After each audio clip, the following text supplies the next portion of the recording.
By the mid-1930s, most people believed that war was imminent.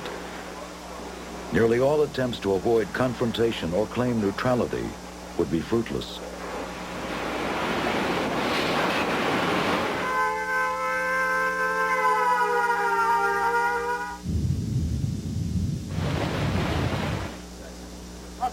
Many knew that any assurances about Hitler's peaceful intentions were worthless.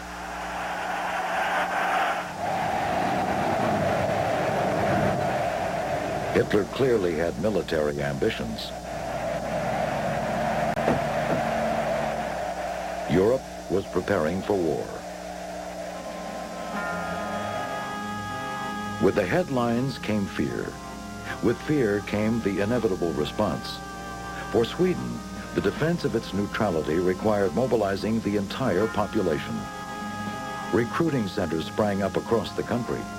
All young men were asked to defend the nation against a potential enemy. Everyone thought about the horrible consequences of an invasion. At the train stations, family and friends departed, filled with hope and fear. A final hug. Ahead, long months of training and waiting.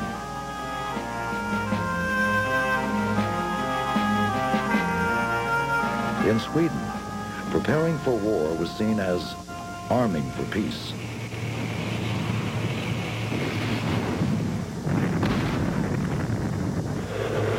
Sweden's defenses could not withstand a German invasion. Sweden's Air Force was a collection of light aircraft, only capable of token resistance against the German Luftwaffe. Their reconnaissance aircraft were slow, lumbering targets. Although Swedish aircraft had been effective in World War I, they were now outdated. Sweden's prime minister recognized the urgency of the problem, but he felt that his nation should produce its own weapons. Importing weapons would be faster, but it made Sweden too dependent on other countries. The Swedish parliament agreed and passed a resolution expressing the desire to quickly establish an advanced aircraft industry. The result was the creation of Saab in May of 1937. Saab, that is 4 letters, S-A-A-B, and it stands for, in Swedish it's pronounced Svenska Aeroplan Aktiebolaget, and translated into English it is Swedish airplane, and aktie is the same as stock, we have it in stock market, and bolag is corporation. So it's really Swedish Airplane Incorporated. Once funding for Saab was secured, the build-up began in earnest. Building aircraft is a time-consuming and difficult task. It requires complex engineering, planning, and building technologies governed by integrated systems and controls. In order to acquire the needed technology and experience, Saab shrewdly began licensed production of foreign aircraft. For the Swedish Air Force, they began to build a version of the German Junkers Ju-86 bomber in the summer of 1938. The Junkers 86 began life in 1934 as a commercial airliner, but within a year, a military version was also being made available for export. In Germany, the Junkers 86 formed the original bomber squadrons of the rearming Luftwaffe. It was considered to be obsolete by the time Saab obtained their license. The Germans had moved on to other aircraft and relegated the 86 to reconnaissance duties. But Saab did not put all of their efforts into one plane. They licensed and built several other aircraft, including Grumman fighters for the Finnish Air Force. Using what they learned from the various planes, they began to determine what kind of aircraft they wanted.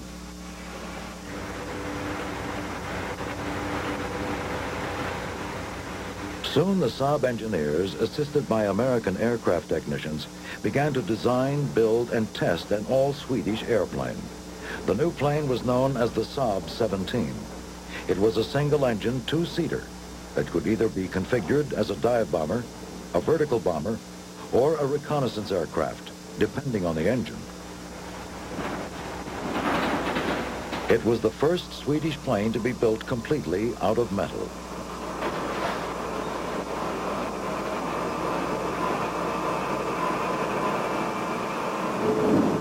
The Saab 17 made its first flight in May of 1940.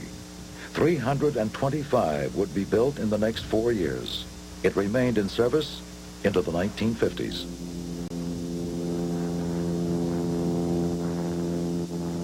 Being a very small country and few resources, we had to figure out what is the best type of airplane for our conditions. Engineering in Sweden has a certain background, which is, at least it was known for very, very high quality and making very good analysis early upstream. So the aircraft were fairly small, and you created early new technology which was brought into the aircraft. The next project was introduced in 1942. The Saab 18 became one of the world's fastest twin-engine bombers, a major achievement for a young company. By 1945, the engineers were ready to reveal a third plane, the Saab 21A. This was a highly advanced fighter with twin tail booms, ejection seat, and a pusher propeller. This design eventually became Sweden's first jet.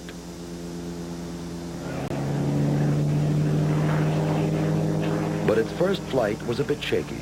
The landing gear brakes did not release fully during the takeoff, and the plane clipped the fence at the end of the runway.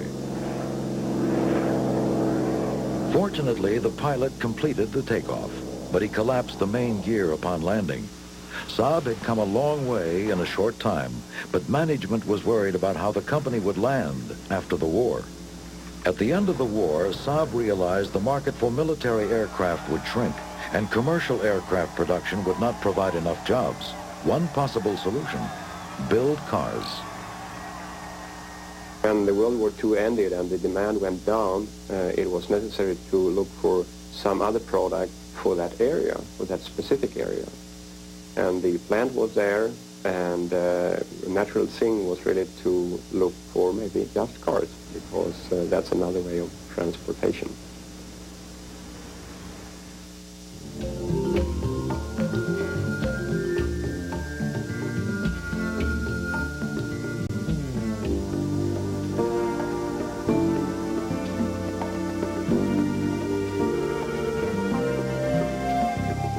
Voyages will continue. Now returns to Voyages.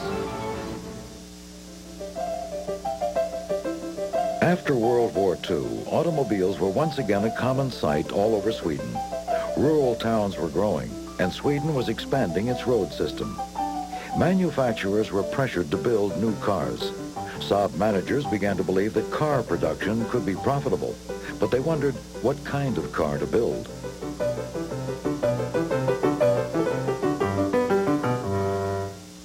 Sweden was beset with a geography and climate that was, to say the least, challenging. Heavy snow in the north, with dense fog and rain in the south, made driving an adventure. While small cars were more economical, many local motorists doubted they could withstand Sweden's rough road conditions. These concerns had helped American car makers in Sweden. During the 30s and 40s, ANA, an independent auto assembler, was established for the purpose of assembling Chrysler automobiles from imported components. Taking advantage of cheaper labor and freight costs, Plymouth exported car kits to Sweden for assembly and sale. The 5,000 parts needed for each car were assembled by hand.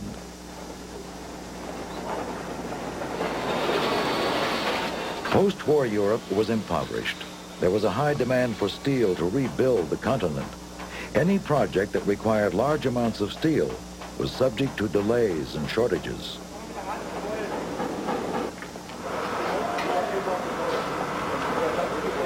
The importing of kit cars might be a perfect interim solution for production in a ravaged economy. This process did not require the tooling, foundries, or large stocks of raw materials associated with car making. But Saab management felt they could find the resources and become a viable automobile manufacturer, not a kit car builder. In 1944, Saab started gathering a team to explore building its first car. The effort would be headed by an engineer, Gunnar Ljungström, and a designer, Sigtun Sossen.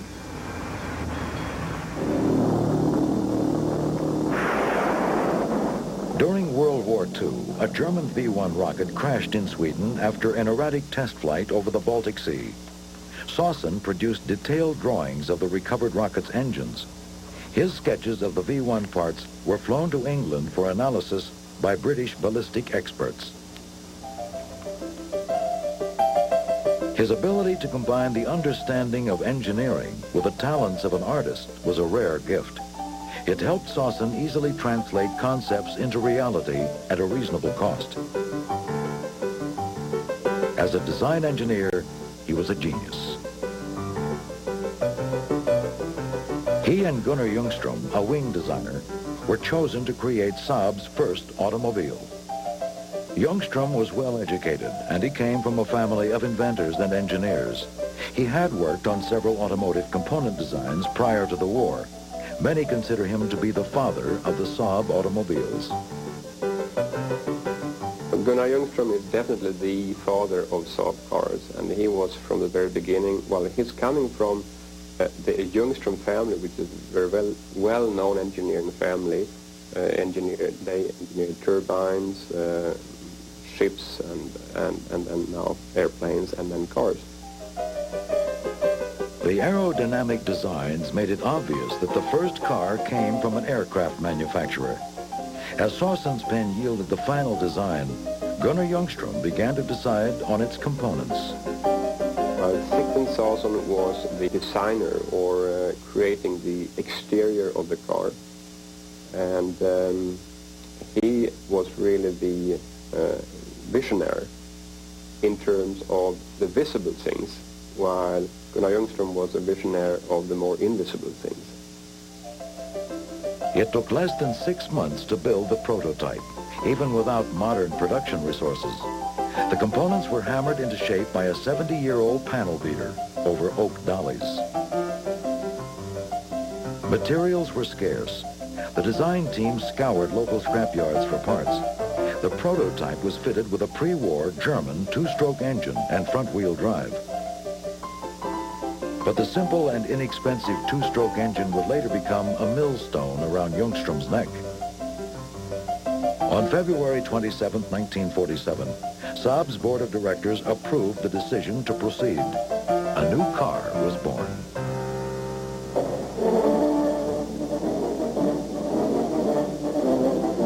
After 100 days of blockade... But the world was once again becoming a dangerous place. In 1948, Russian troops blockaded Berlin. To Saab, this meant that all civil aircraft activities had to be abandoned in favor of military requirements. The Swedish Air Force expanded to become the fourth largest in the world. Meanwhile, the automobile prototype was subjected to a punishing test program. It became apparent that this airfoil on wheels was tough enough. But the scarcity of steel and the demands for new military aircraft delayed the first auto delivery to late 1950. The Saab 92 was clearly the work of an airplane designer. It resembled no other car. Like the Model T, it came in only one color. Saab's choice was dark green. Well, we had painted all our aircraft in military green. So there were stocks of military green paint there, and that was why it came in green. Potential buyers loved this jolly frog-like car. They appreciated the rigid construction, the strong windshield pillars, and high ground clearance. Front-wheel drive allowed for a spacious interior.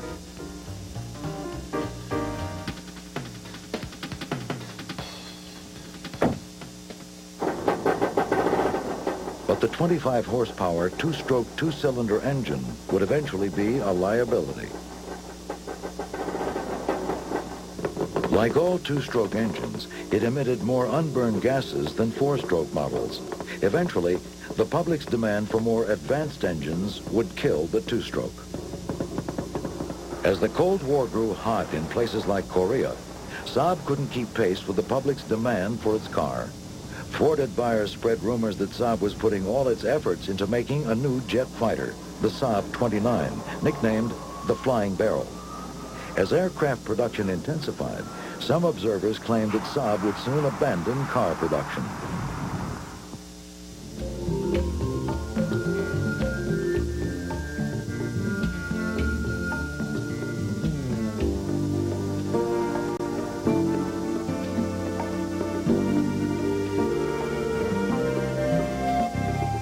Voyage now returns to Voyages. Saab had no intention of pulling out of car making, but they had to overcome a new problem: increased foreign competition. To combat the competition, they added a trunk, a large rear window, increased the headroom, and made the seats more comfortable. The redesigned Saab, the 92B, was introduced in the fall of 1952. It was a success. To make a name for the car, the 92 hit the world rally circuit.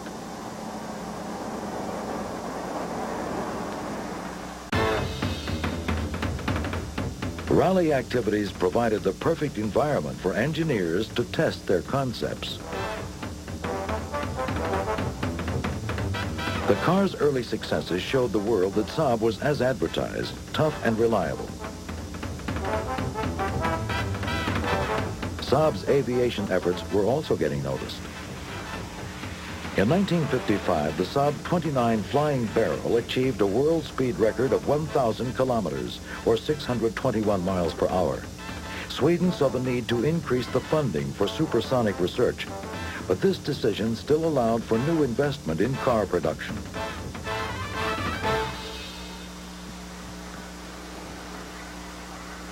By late 1955, the Saab 93 was introduced.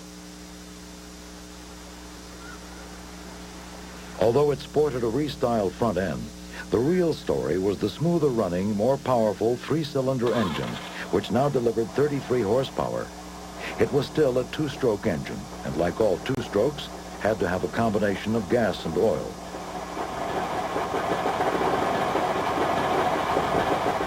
The gas cap had a label to remind people to add oil to the mix when filling up.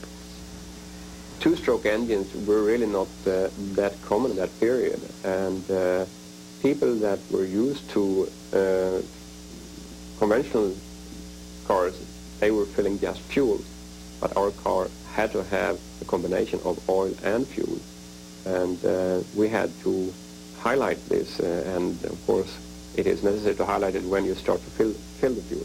That is why it was noted on the fuel filler cap. Please put in oil and fuel.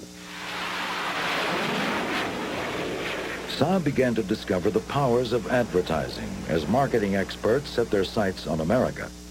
The car's aviation heritage and competition prowess helped to get attention, but Saab didn't want to move too fast. Without an efficient American parts and service organization, buyers might have to wait weeks for repairs. Saab concentrated on small, manageable groups of affluent buyers. Surveys showed that over 90% of these buyers were satisfied with their cars. They especially liked the good fuel economy and unusual features like the ability to convert the cars for sleeping.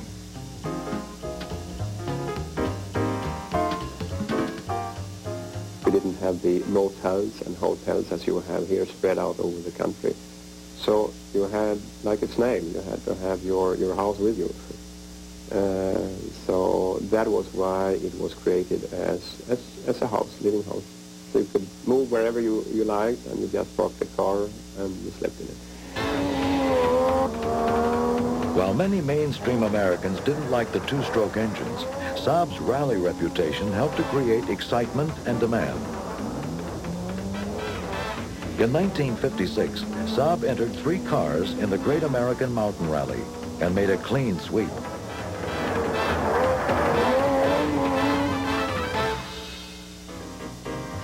A car that was at home jumping and sliding through the countryside or transporting a family to church wasn't for everyone, but it began to attract loyal buyers. Exports to the USA rose rapidly from nearly 300 cars in 1956 to over 6,000 in 1959. In just 3 years, Saab had turned America into its main export market. Many of the early model Saabs can still be found in northwestern Washington state. 2 brothers alone own over 50 cars. Many proud Saab owners hope to drive their beloved cars forever. Skip Schott has made a living breathing new life into Swedish iron. A collection of cars and parts is scattered around his house. As parts become difficult or impossible to find, restorations take longer. The years have not been kind to many of these cars. Some call this assortment of cast-off parts junk. Others see it as a treasure chest of opportunities. Depending on your point of view, anything is possible. We drove this car up yesterday. A lot of fun to drive. Ran 55 miles an hour on the freeway, no problem at all. Just a lot of people waved at us. We waved back and smiled. When we organize an event for our club, we try to organize it someplace that we can drive to, because that's what they're made to be done. We don't trailer them around and spit and polish them. They get polished, but they also get driven. Well, the two-strokers, they do smoke, and that's part of the mystique. And the people that are dyed-in-the-wool two-strokers, they're always smelling the smoke. And the real aficionados, they discuss the nuance of the smoke, and is it really the old high-M oil, or is it new Spectro oil, or what is the nuance of this smoke? And a lot of people think it's pollution, but no, it's really clouds of love is what it is. On the rally circuit, the Saabs of the 1950s produced even more smoke, and their success and victories caught the world's attention. Eric Carlson proved what skill, daring, and a great little car could do. A legend among rally drivers, Carlson thrilled the racing world with his hard-charging style and competitive spirit. His rallying became famous because he took extremely high risks with a very, very small car. He is named as Eric Carlson on the roof, and that is, of course, because he really took very, very big risks and turned over on the roof several times. But being that risk taker and trying to cope with it, he also became a winner. Even in the hands of an everyday driver, the Saab 93 was an impressive off-road machine that seemed to control the most demanding terrain. But world events could not be controlled. In the fall of 1956, the Egyptian blockade of the Suez Canal led to an oil crisis. In Sweden, the result was a ban on Sunday driving by private motorists and the introduction of gas rationing. This had an immediate effect on car sales, but Saab continued production as planned.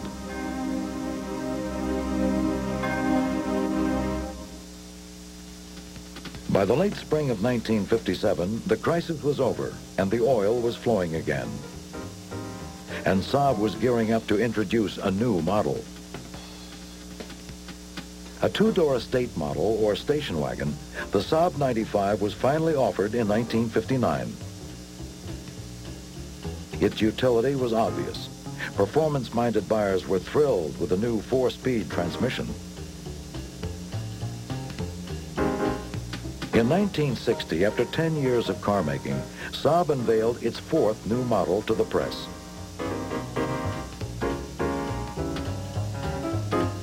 Produced for 20 years, the 96 became a Saab classic, featuring 1950s body styling with 1960s technology.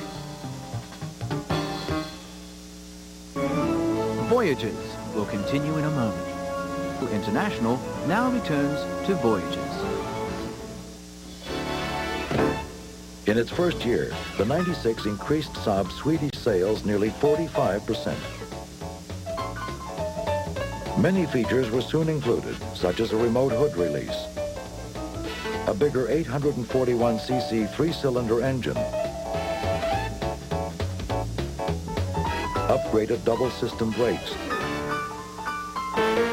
and an improved heating and ventilation system. Saab modified the instrument panel, making the controls easier to see and operate, and even the pedals were redesigned. The biggest improvement came with the increased production rate at the Trollhättan plant. Now Saab had the capacity to produce 30 to 40,000 cars a year. By January 1965, Saab had produced more than 250,000 automobiles. It took just one more year to reach 300,000. But Saab didn't rest. It made a total of 1,500 product improvements on the 96 during the first 6 years of its production. The 3-speed transmission was soon a thing of the past. All the 96s now came with 4-speed gearboxes. The new Gran Turismo model of the 96, later called the Monte Carlo 850, offered a 55 horsepower engine, independent lubrication, and a triple carburetor. It introduced fun into everyday driving. It was really just an upgrading of performance, offering different interior appearance with bucket seats. It had a wooden steering wheel. So it was really looking more into the sporty market. And I think the flavor was really coming from England, where you had a lot of sports cars. The times were good. Cars were selling. Production was up. The car business was booming. But internally, a struggle was underway. Gunnar Ljungström was fighting for the introduction of a 4-stroke engine. An improved paint job could not hide the fact that the 2-stroke engines were trouble. Officially, they were reliable, but in fact, they had an endless succession of serious problems that the engineers were getting tired of solving. But Saab had spent a fortune on expanding the plant, and management said there was no money to develop and produce a new engine. Bolstered by surveys that showed that over 75% of the Swedish public would buy a 4-stroke powered car, the engineers launched a series of tests. They were determined to either fix the 2-stroke or convince management that if they switched engines, enough people would buy it to warrant the tooling costs. The engineers subjected a series of 4-stroke and 2-stroke engines to the most rigorous tests. This search for perfection was often pursued on the Saab test track with extreme secrecy. It was feared that if the public found out Saab was testing 4-stroke engines, people would postpone their purchases and the market would disappear for the current 2-stroke models. Saab engineers tested engines from Triumph, Renault, Volvo, Ford, and many others. The engineers finally decided that a Ford V4 4-stroke engine would be ideal. In Britain, the engine powered the rear-wheel drive Ford Cortina, and in Germany, the front-wheel drive Taunus. After moving the radiator forward, Saab engineers could easily slip the Ford engine into a 96.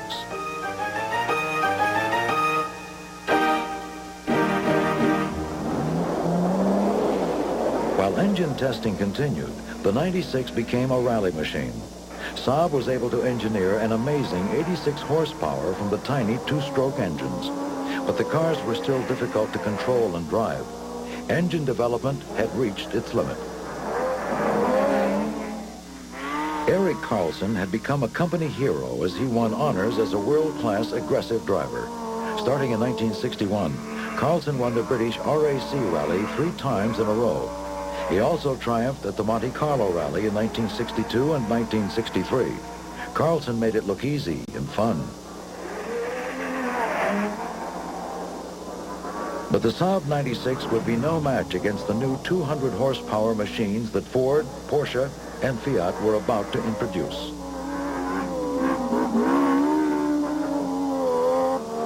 Gunnar Ljungström continued to urge the board to support the development of a 4-stroke engine.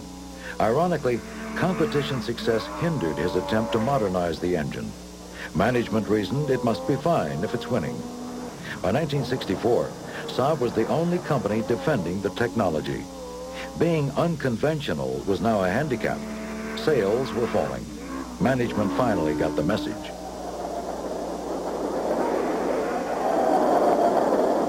In 1967, the 96 was outfitted with the Ford V4 4-stroke engine. The 2-stroke was now just an option.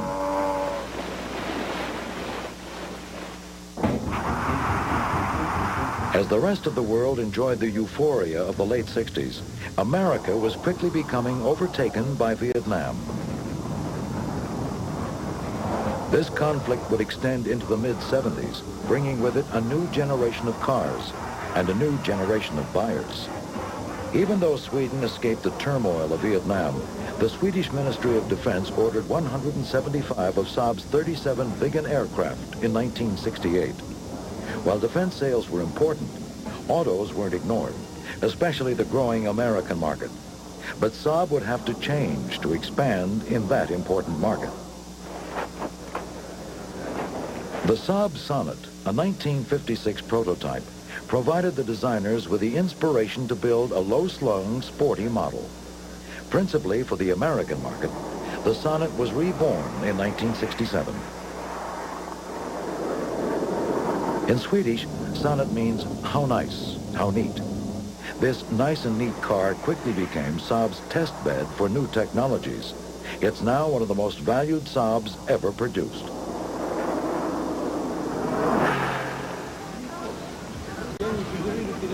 That same year, Saab turned the corner and introduced its first world-class car. The era of inexpensive basic transportation was passing.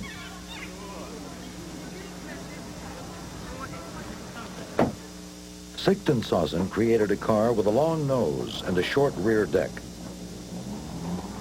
Enter the Saab 99. The 99 took over 400,000 engineer hours to design. Like all Saabs, the prototype was built by hand. It was a painstaking process of fitting, welding, and painting. Although the 99 was a totally different car, it was still Saabish in design. Well, the 99 was really to try to take the step up in a little larger car, more family-oriented, offering more space. It was from the very beginning four-stroke engine. It was also a very compact car, an extremely compact car from outside, but a very large. Engineers that wanted to offer a lot for least possible resources. Its crash-worthy unitized body would soon be adopted by other manufacturers. Saab had never used a conventional frame in their cars. This aviation-inspired innovation reduced weight and added strength. Lighter cars were also more fuel efficient and needed smaller engines for good performance. The 99's first engine was built by Triumph. Saab couldn't afford to develop a new engine on its own and had entered into a joint venture with a British company to save money. Rigorous testing helped the car's technology evolve. The body panels were assembled over a rigid safety cage. The front and rear ends were designed as energy-absorbent zones to protect passengers in head-on and rear-end collisions. Safety tests showed this design and new padding would reduce passenger injuries. For the first time, drivers could keep their headlights clear with the 99's new lamp wipers. Their passengers rode in comfort with heated seats.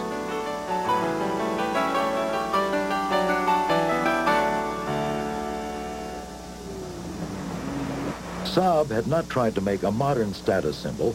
They just hoped that common sense design would last longer. This philosophy made the 99 a worldwide contender.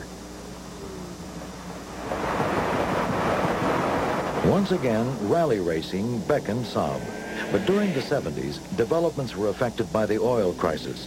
Gas guzzlers were unpopular, but people wanted good performance. Saab began to experiment with turbocharging. A turbocharger gave a four-cylinder engine V8 performance and good fuel economy. So in 1978, Saab introduced the astounding Turbo 99, setting a new competitive standard and boosting sales worldwide. Turbo-powered Saabs quickly hit the rally circuit and started to win. Unfortunately, in the late 1970s, rule changes made international rally racing too expensive for Saab. Saab left competition in 1980 and turned all of its attention to new product development.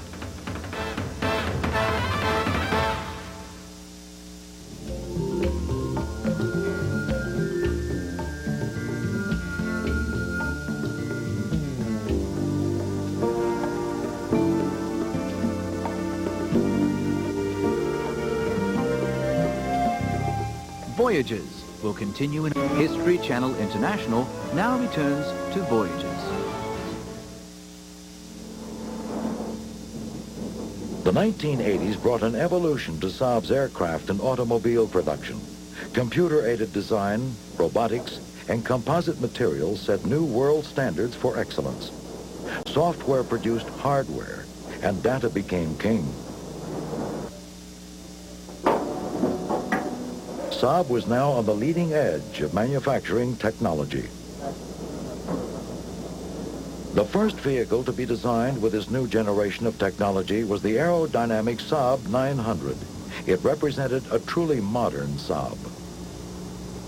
Customers wanted something new, and Saab wanted to make bigger and better equipped cars. Now in the price range of luxury models, the 900 became popular with discriminating buyers. The 900 maintained the same low-drag characteristics of Gunnar Ljungström's first creation. At the same time, American collision safety standards were increasing. Already ahead of the game, Saab took its experience with the 99 and incorporated it into the Saab 900. Building cars for an affluent and demanding market required that Saab be truly competitive. The luxury market was a trendy environment. The only way Saab could compete was to lead the way.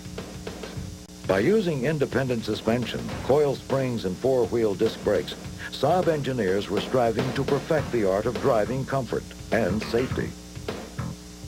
The new Saab 900 was equipped with energy-absorbing bumpers, electronically heated seats, headlight cleaners, an anti-lock braking system, and a turbo engine.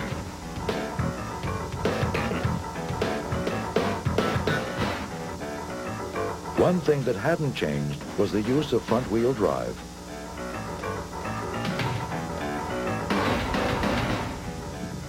Saab's image was transforming. Once derided as producers of unexciting, quirky cars, now they were known as innovators. The turbo had done a lot for Saab's image. As the world's automotive market becomes more competitive, it is harder to increase sales. Still, it is believed that the 900 sales will keep growing.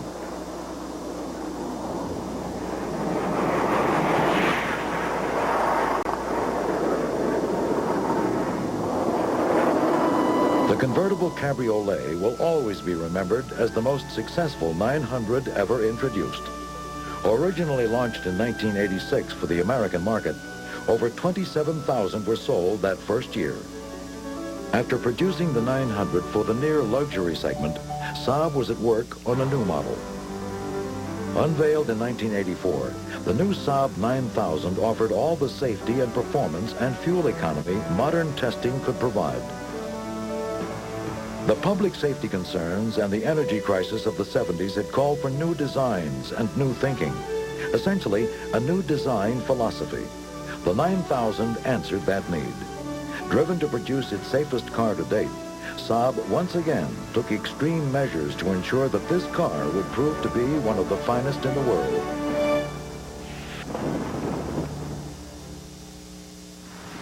Designing a car which was smaller on the outside than the 900, yet larger on the inside, was said to be impossible.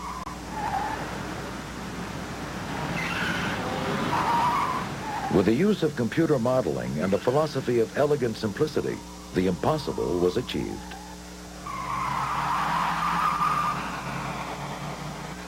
All in a package with a longer wheelbase, a wider track, a transversely mounted engine, and front-wheel drive.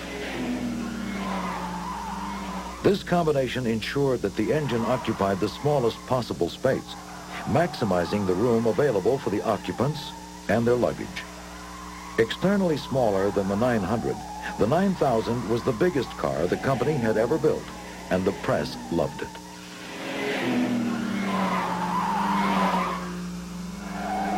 Saab sent out to prove that the 9000 deserved the attention by entering 3 ordinary production models in an endurance test.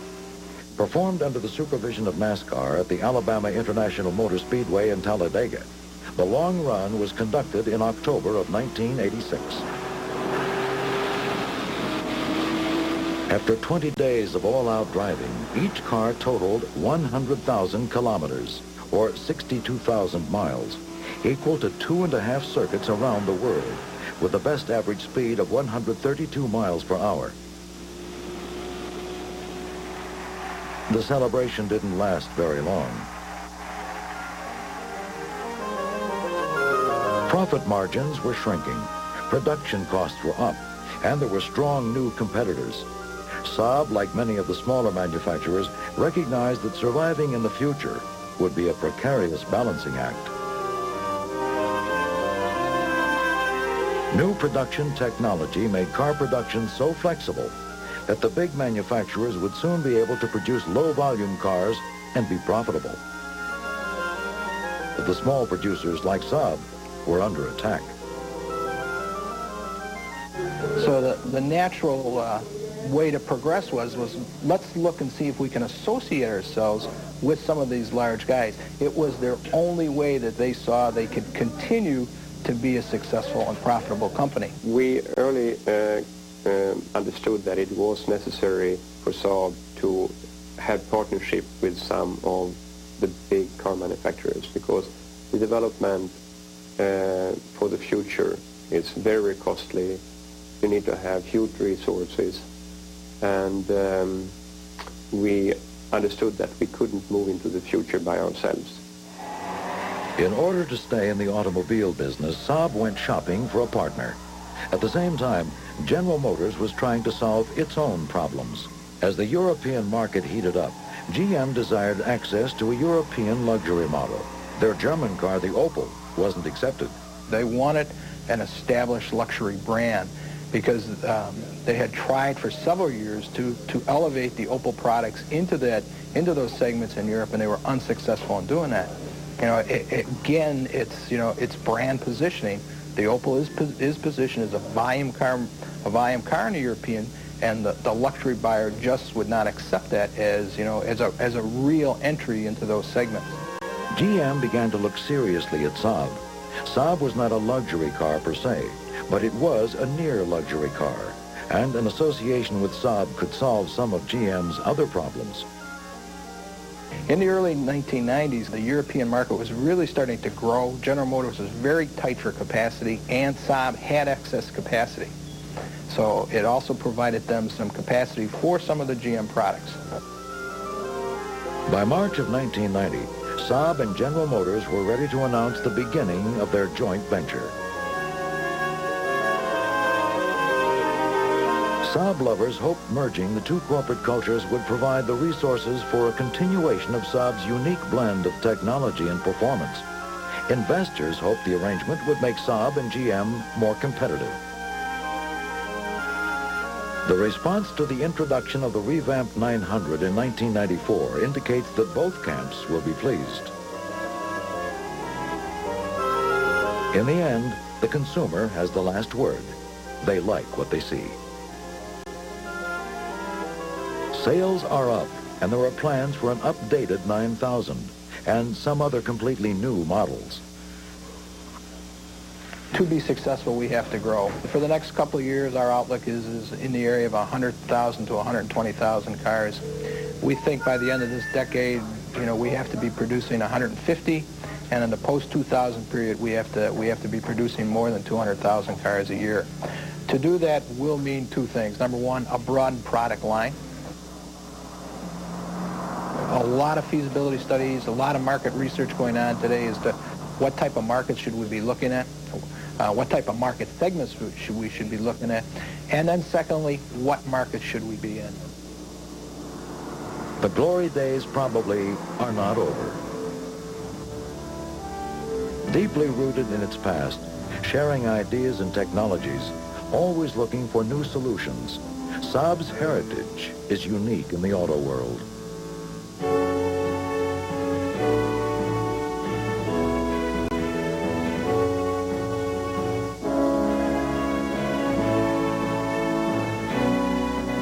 The evolution of Saab automobiles is a story of refinement, always looking to solve problems from a different point of view. Saab risked its future on designs and technologies that few dared to attempt.